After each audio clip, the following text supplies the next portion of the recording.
Isang nakakagulat na balita ang kumalat sa mundo ng boxing matapos tuluyan ng umatras si Turki Al-Sheikh sa pagpopromote ng inaabangang mega fight sa pagitan ng dalawang Japanese superstars na sina Naoya Inoue at Junto Nakatani sa Saudi Arabia. Ayon sa mga ulat, biglaang nagdesisyon ang Saudi organizer na ihinto ang pagpopondo sa naturang laban kahit matagal na itong pinag-uusapan bilang isa sa pinakamalaking sagupaan sa Asya.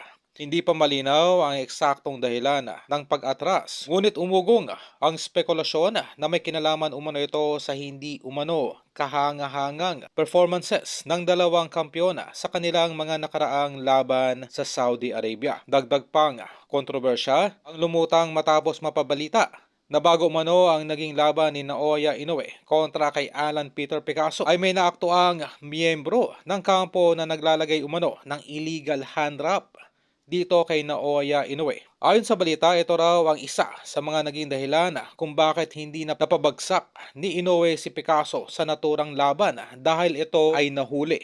Dahil ang tangkang paglalagay ng illegal hand wrap ay napigilan.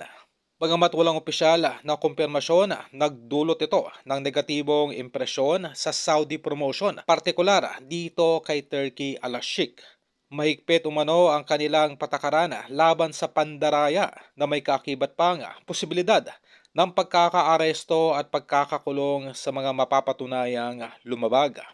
Sa kabila ng mga isyong ito, nababalitang itutuloy pa rin ang laban nina Inoue at Nakatani. Ngunit sa Japan na lamang gaganapin. Ayon mismo sa tumatayong manager ngayon ni Inoue na si Ohashi.